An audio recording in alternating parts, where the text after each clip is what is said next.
vou abordar uns temas de cunho adulto e até erótico. Update significa atualizar, modernizar. E todo sistema necessita de atualizações. Eu acho que eu não coloquei aqui o meu... Isso, está aqui. Update, então, tem a ver com atualização, com modernização. E todo sistema necessita de atualizações ou modernizações constantes, inclusive. Porque, caso contrário, esse sistema se tornará ineficaz e será, ou se tornará e ficará desatualizado. E com a família não é diferente.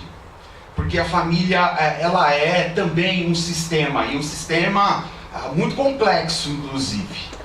Então, a família precisa sempre se reinventar, repensar, reavaliar os contextos, o relacionamento, as coisas que fazem parte do cotidiano, do dia a dia, para que tudo caminhe bem.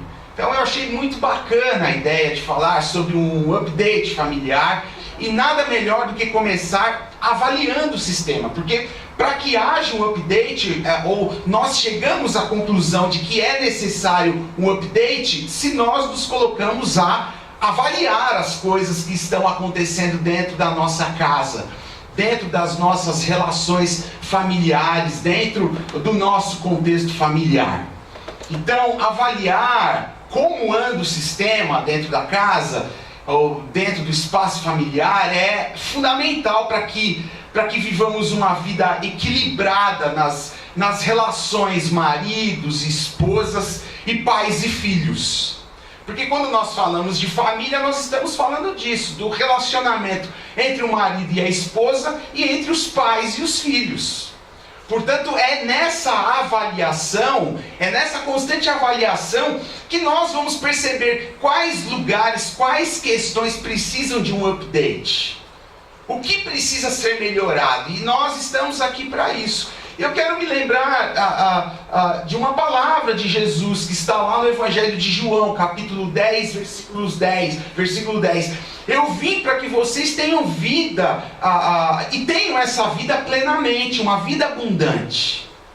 O desejo de Jesus é que a gente passe por essa existência vivendo uma vida abundante, plena. E essa plenitude, obviamente, ela perpassa, ela também tem a ver com o contexto das nossas relações familiares. Até porque, se nós não estivermos bem com a nossa família, dificilmente nós viveremos uma vida abundante. Porque a família é o centro de tudo.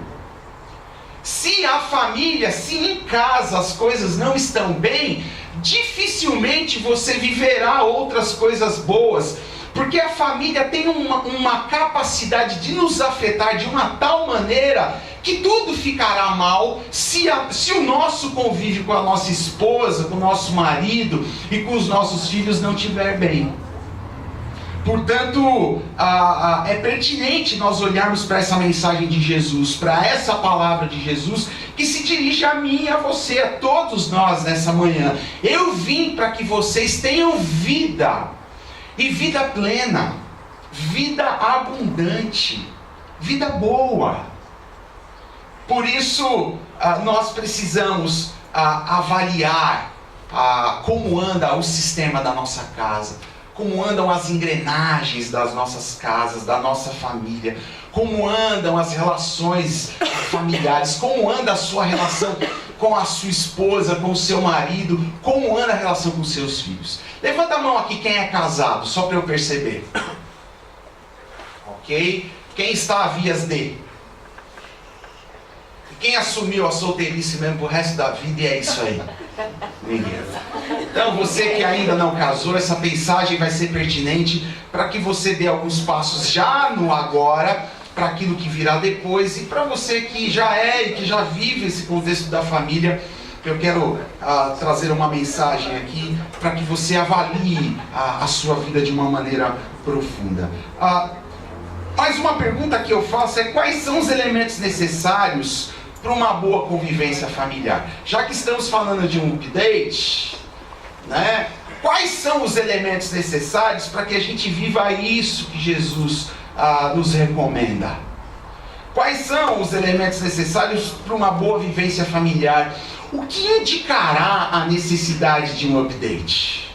Né? Para isso eu quero usar um critério dado pelo Mário Sérgio Cortella, que tem a ver com isso, tem a ver com a ideia de nós aprendemos a diferenciar aquilo que é fundamental daquilo que é essencial. Eu quero me utilizar de um critério dado pelo professor Mário Sérgio Cortella para apontar alguns elementos que eu considero necessários para uma boa convivência familiar, a partir da distinção que ele faz entre aquilo que nos é fundamental daquilo que é essencial. E se eu perguntar para você o que é fundamental e o que é essencial, o que você me responderia? Qual a diferença entre o fundamental e o essencial? Isso mesmo. Vamos lá, gente. Qual é a diferença? Sem certo e errado, o que passa pela sua cabeça? Tem fundamento. Tem algum fundamento. Acho que o fundamental é mais importante que o essencial. Depende no que você está centrado. Qual o teu ponto? Qual a fundação da sua casa, por exemplo. Legal. O que mais, gente? Alguém consegue uma água para mim, por favor? O que mais? Quando passa essas... O que é para você? Qual a diferença entre o essencial e o fundamental para você? Alguém mais quer dar um chute? Bom, segundo o professor Mário Sérgio Cortella, fundamental é tudo aquilo que nos é importante. Fundamental é tudo aquilo que nos é importante. Contudo, coisas fundamentais não podem ser consideradas essenciais. Já o essencial é tudo aquilo que não dá para viver sem, pois faz parte da essência da nossa existência. Então é o contrário do que você apontou. E não que o que você apontou esteja errado, mas a partir da perspectiva do Mário Sérgio Cortella, fundamental é tudo aquilo que é importante. Mas coisas fundamentais não podem ser tratadas como essenciais. Porque essencial é tudo aquilo que de fato não dá para viver sem, porque faz parte da essência da nossa existência. Eu vou dar um exemplo aqui para se tornar até mais prático e pedagógico para a gente. Nessa frase que eu vou dizer, tomar um bom vinho entre bons amigos, o que é fundamental nessa frase e o que é essencial nela? Essencial os amigos. Essencial são os amigos. Nós podemos viver sem amigos? Vocês concordam com ela? Sim. Nós não podemos viver sem relacionamentos. Portanto, relacionamentos são essenciais na nossa existência. Agora, tomar um bom vinho é essencial ou é fundamental? É fundamental. É fundamental tomar um bom vinho. Mas se não tiver um bom vinho, a gente pode tomar um quissuco juntos, não é verdade? Porque o essencial é ter você comigo. Essencial é vivermos a nossa amizade juntos. Isso é essencial. Agora o vinho, o quissuco, se é no Habib's ou no Fazano, essas coisas são fundamentais. Elas fazem parte. Mas elas não são essenciais para a nossa existência. Ok? Então, dentro dessa perspectiva, tendo como ponto de partida essa distinção entre aquilo que nos é fundamental, daquilo que nos é essencial, eu quero apontar algumas questões das quais eu, Renato Ivan Dumas Neves, julgo essenciais para o bom convívio familiar e que nos apontará ou não a necessidade de um update. E a primeira questão é tempo de qualidade. Você acha que isso é essencial ou fundamental? Essencial. No nosso convívio familiar, tempo de qualidade é essencial para as nossas relações. E o grande problema, gente, é que a nossa sociedade não sabe lidar de maneira positiva com o tempo. Nós vivemos numa sociedade que não sabe lidar de maneira positiva com o tempo. Nós desequilibramos as nossas relações com o tempo por priorizarmos as coisas que nos são fundamentais, ao invés de priorizarmos aquelas que são essenciais. Eu vou dar um exemplo muito prático. Num dia de 24 horas, quantas horas nós investimos direta e indiretamente naquilo que nos traz dinheiro? Para pensar. No seu dia a dia, quantas horas você gasta investindo naquilo que é fundamental? O dinheiro é fundamental, mas ele não é essencial. E a pergunta que eu faço é: quantas horas nós investimos naquilo que é essencial no nosso dia a dia? No tempo com os nossos maridos, com as nossas esposas, com os nossos filhos? Num dia de 24 horas, quanto você gasta em questões fundamentais e quanto você gasta em questões que são essenciais? Nós desequilibramos as nossas vidas, nós desequilibramos as nossas relações, porque de fato nós adotamos um modo de vida em que as coisas fundamentais são priorizadas como se elas fossem essenciais. E aquilo que é essencial, nós secundarizamos e deixamos a segundo plano. E as tratamos como se elas fossem fundamentais. Agora, gente, o que significa ter tempo de qualidade? Já que ele é um item essencial para as nossas relações, para a nossa relação familiar. Tempo de qualidade, gente, significa dedicar um espaço de tempo em que aquela pessoa na qual eu me dedico, ela se torna exclusiva. Eu faço daquele momento um momento exclusivo. Agora é um tempo em que a minha esposa é uma exclusividade no meu dia. Agora é um momento que o meu marido é uma exclusividade no meu dia. Agora é um momento em que meus filhos, em que minha casa, em que minha família é exclusividade. Portanto, eu deixo o celular de lado, porque não há nada que não possa esperar. Não há nada. Esse negocinho aqui tem nos dito de que não dá para esperar quase nada, mas isso é uma grande mentira. Dá para esperar sim. E nós precisamos priorizar aquilo que é essencial, inclusive tomando como primeiro passo, deixando esse brinquedinho aqui de lado. Porque muitas vezes a gente senta para brincar com o nosso filho, e uma mão a gente segura o brinquedo e outra a gente está vendo o Facebook. Às vezes eu saio para jantar com a minha esposa e a gente tem um combinado, nós não levamos o celular. E aí a gente chega num restaurante, por exemplo, e a gente se diverte. Porque, a gente olha para as mesas e os maridos e as esposas, as famílias, cada um com o seu celular na mão. É o celular na mão e o garfo na outra mão. E, gente, chega a ser bizarro. Porque já não há mais convívio, não há mais troca de experiência, já não há mais o que se conversar quase. Porque nós somos possuídos por um demônio chamado celular. E que nos impede de priorizarmos aquilo que é essencial, em vez das coisas que são fundamentais, mas que podem esperar, gente. Tempo de qualidade é isso. Tempo de qualidade é isso. Porque sem tempo de qualidade a família se distancia. E aí as agendas começam a conflitar e as prioridades começam a destoar. Mas a pergunta é, diante desse dia de 24 horas que nós vivemos, quanto de tempo de qualidade deve ser investido no meu marido, na minha esposa, nos meus filhos? O máximo possível. O máximo possível. Porque se é essencial, vem em primeiro lugar. O máximo possível. E a grande verdade é que nós priorizamos aquilo que é de fato prioridade para nós. E aí, gente, é possível, diante dos nossos contextos, priorizarmos a família investindo tempo de qualidade para as nossas esposas, maridos e filhos.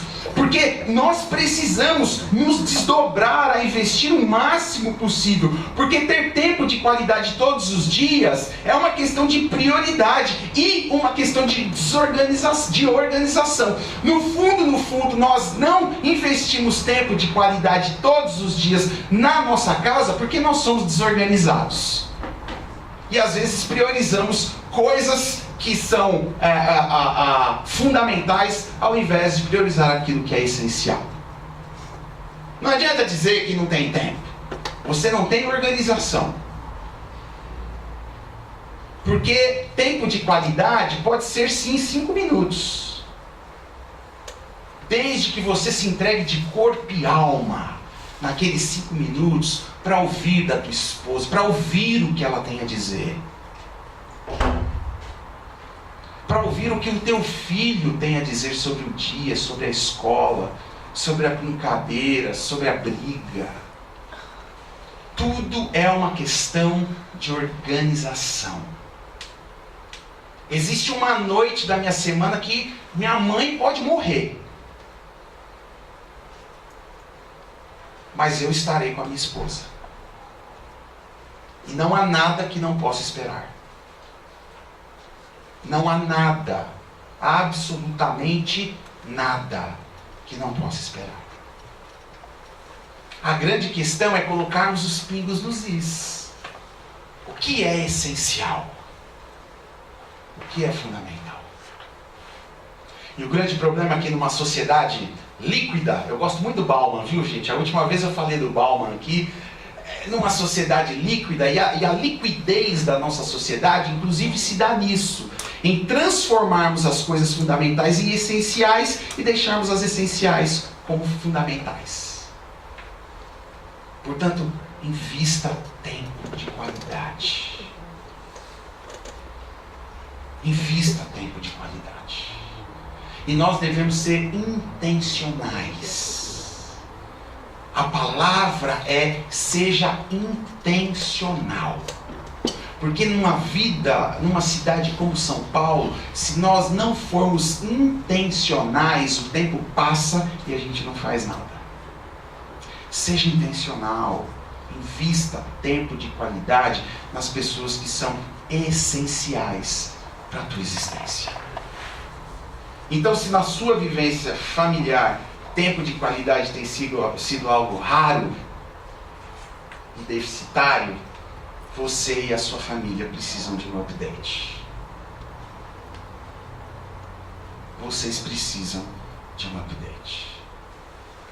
Segundo lugar, finanças. Se tempo de qualidade é essencial para a vida familiar, finanças também. Finanças, sim, é. Veja bem, eu não estou falando sobre amor ao dinheiro, não estou falando sobre dinheiro em si, mas eu estou falando sobre organização financeira. E olha, gente, eu vou dizer uma coisa: sem organização financeira, sua família não semeará nada e ela também não chegará a lugar nenhum. E olha, em 11 anos de ministério pastoral, se tem uma coisa que de fato é capaz de abalar o convívio familiar, é a falta de organização financeira. Por isso eu tenho tratado a organização financeira como uma questão essencial à família. Pode até ter pouco dinheiro, mas se não houver organização com pouco ou com muito, a família vai ruir. E eu tenho visto separações, famílias quebradas, porque a raiz do problema começou na desorganização financeira. Gente, e isso é muito sério. Jesus, olha que interessante, Jesus nos ensina a não andarmos ansiosos quanto ao que vestir, quanto ao que comer. Pois se Deus cuida das aves e das plantas, certamente Ele não deixará de cuidar dos nossos filhos e filhas. Mas a grande questão que passa desapercebida nesse texto é que Deus não coloca a comida na boca do passarinho, muito menos na planta. As aves, elas precisam voar para encontrar o alimento. A planta, ela precisa sugar a água e os substratos do solo para que ela continue viva, bonita e bela. Então, o que fica muito evidente nesse ensinamento de Jesus é que Deus providenciou todos os recursos necessários para que a vida aconteça de forma plena. Mas é preciso voar. É preciso sugar. É preciso fazer a sua parte, porque Deus te dotou com intelectualidade, com uma cabeça pensante, para que você consiga se organizar diante de um mundo que Deus deu, pleno, para que tudo aconteça de maneira plena e boa. O problema é que nós desequilibramos por não usarmos isso aqui. Então esse texto me deixa evidente que Deus dá esses recursos para a nossa sobrevivência, além da capacitação necessária para extrairmos todos os recursos necessários para a nossa sobrevivência. Por isso nós não precisamos andar ansiosos, porque Deus já cuidou de tudo. Mas resta para nós, para mim e para você, ter sabedoria para utilizarmos as nossas capacidades a fim de conquistarmos esses recursos necessários para a nossa subsistência. Portanto, organização financeira é a parte que nos cabe de voar para encontrar o alimento que Deus dá. Organização financeira é a parte que nos cabe de sugar a água do solo, de sugar os substratos do solo, para que a nossa flor se mantenha viçosa e bonita. Então, uma vida financeira equilibrada, ela é essencial para o bom convívio familiar. E, gente, um dos momentos mais difíceis do meu casamento em 11 anos tem a ver com questão financeira.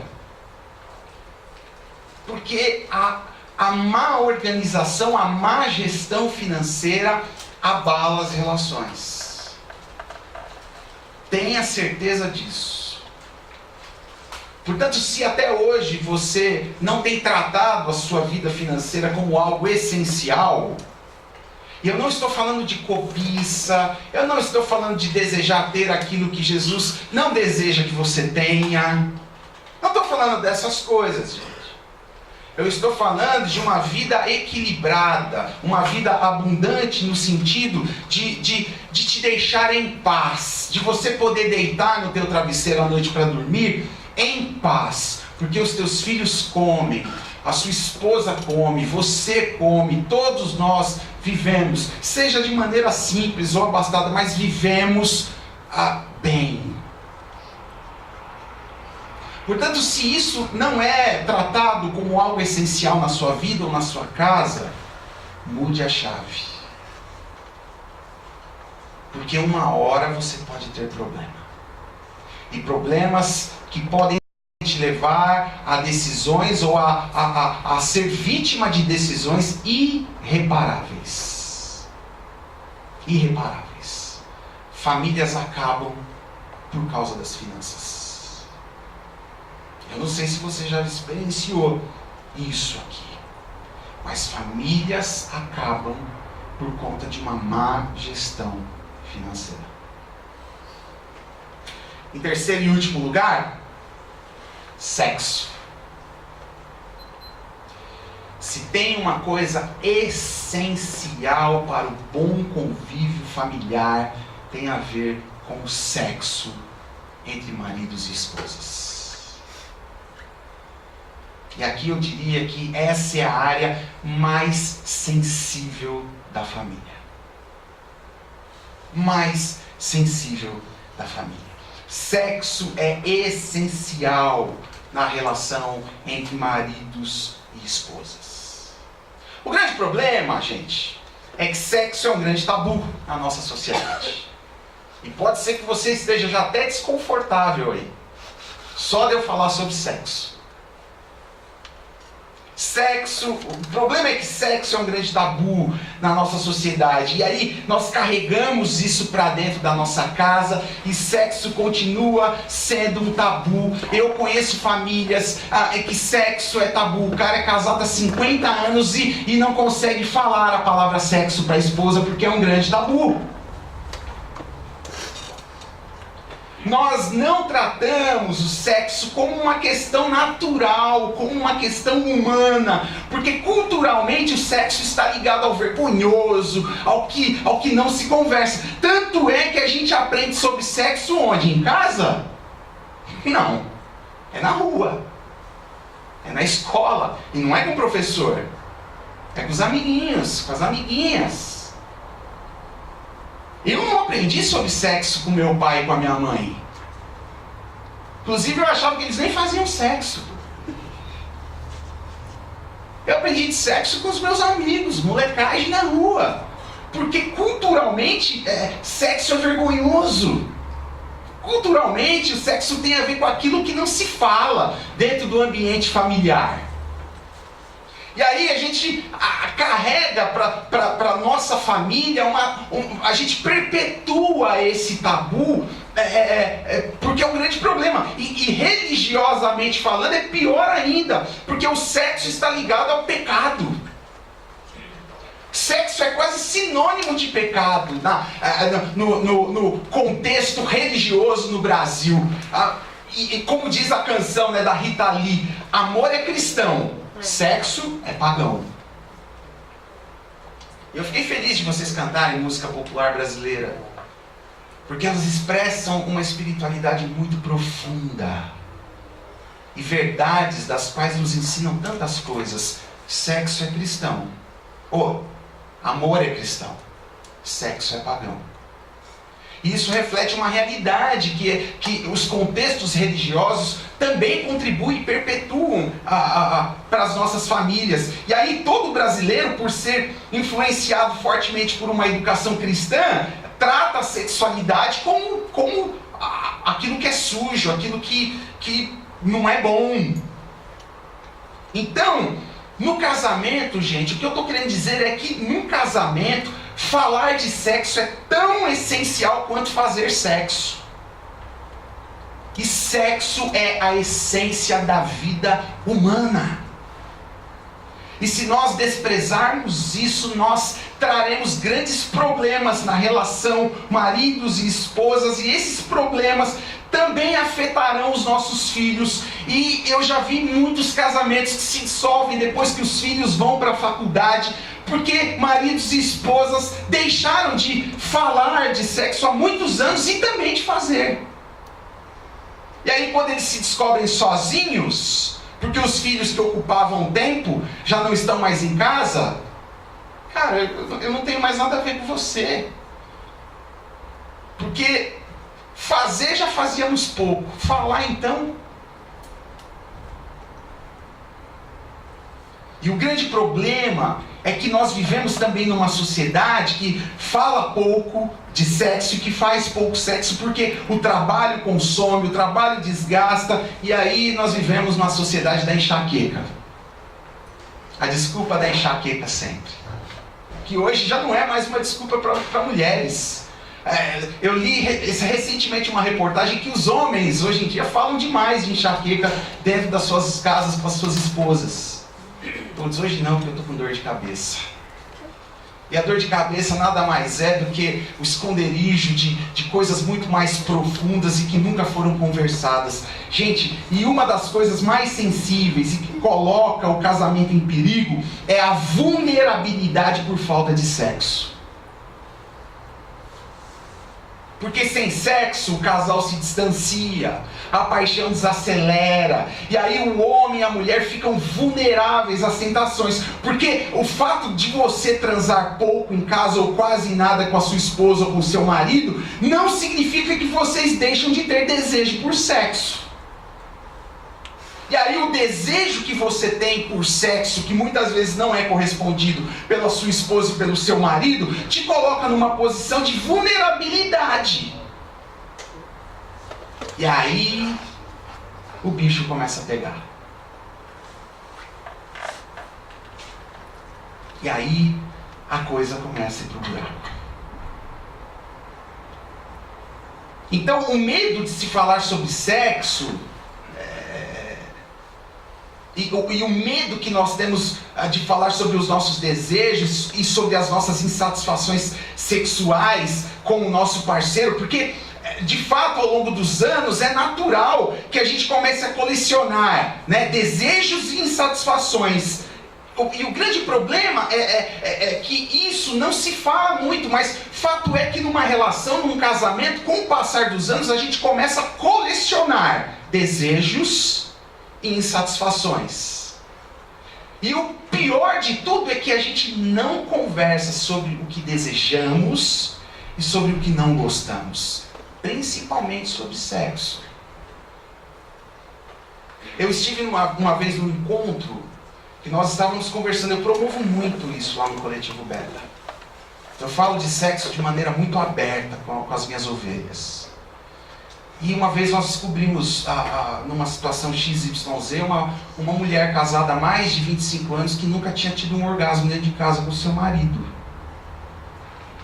E nunca se falou nisso. Ela nunca teve coragem de falar disso com ele. E essa mulher começou a colecionar tantos desejos e tantas insatisfações que o final foi trágico. Portanto, gente, um bom sexo começa com um bom papo sobre sexo. E você, marido, esposa, vocês precisam derrubar o muro que separa vocês no que diz respeito a isso. Porque se não tiver sexo de qualidade, não haverá vida. E se não houver vida, vai acabar. Sexo é essencial. Então, é preciso ter muita honestidade sobre essa questão com a pessoa que amamos. Porque a falta de diálogo sobre sexo mina a saúde do casal. Mina a saúde do casal. Então, precisamos ser honestos sobre o que gostamos, sobre o que não gostamos. E a gente precisa ser honesto sobre o que a gente deseja, sobre o que a gente não deseja. Porque reprimir essa sexualidade é um grande perigo. Porque sexualidade é sinônimo de panela de pressão. E aí você começa a pôr coisas lá dentro. Põe e não conversa, não fala e não faz, uma hora a panela explode. E a válvula de escape da sexualidade é falar e fazer sexo. Não tem outro caminho. E o sexo é uma bênção que Deus dá. E essa bênção deve ser vivida da maneira mais deliciosa possível. E a Bíblia leva isso tão a sério que Deus, que Cristo trata a sua igreja como uma noiva. E qual é o desejo de um noivo diante da sua noiva? Despi-la, amá-la, de maneira tão profunda, tão transcendente. E nós não percebemos esses tons de sexualidade nas Escrituras. E isso faz mal para a nossa existência, porque pouco falamos sobre sexo e inclusive pouco transamos com as nossas esposas e com os nossos maridos. E muitas vezes o grande problema da família está na falta de sexo entre pai e mãe. Então, gente, um bom sexo começa com uma boa conversa. E a gente precisa investir no sexo, falando e fazendo. Falando e fazendo. Criando uma rotina, porque em São Paulo precisa criar rotina. E com filhos, então? Então, gente, nós precisamos na vida conjugal, inclusive, ser também intencionais com o sexo. Porque senão você vai ficar um mês sem transar. 2, 3, eu fico assustado como isso é comum. E se você quer criar um abismo e problema para o teu casamento e para a tua vida familiar, é deixar de transar. E isso é muito sério. Portanto, se na sua vida conjugal o sexo tem sido algo raro, gente, você e o seu marido, você e a sua esposa, Vocês precisam de um update. Vocês precisam de um update.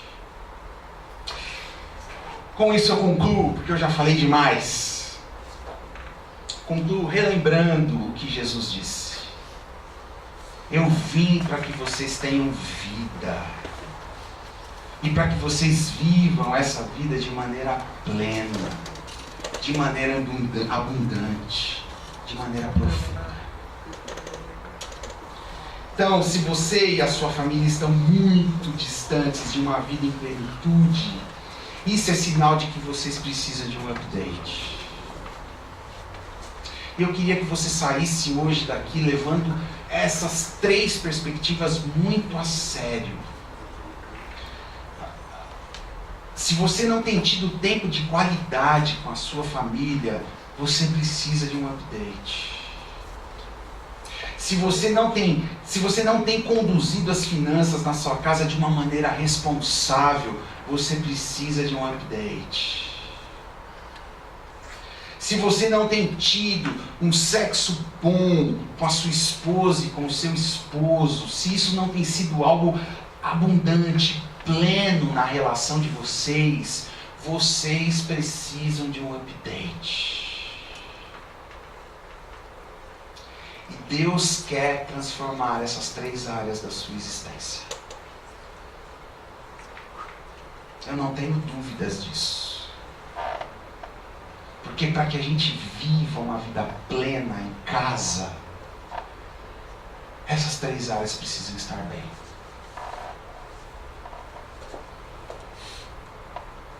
Eu queria nesse momento te convidar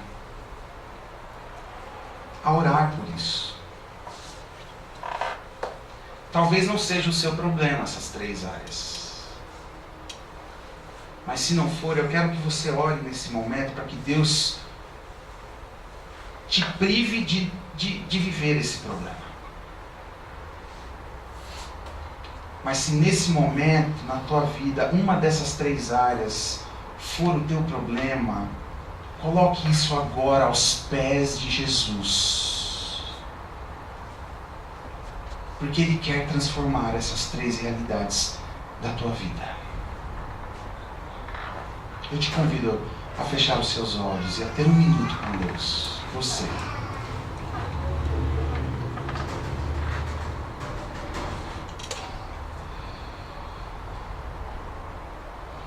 Senhor, eu oro pela vida dos meus irmãos. Pela minha vida também, porque eu não estou imune a isso. Eu oro por nós.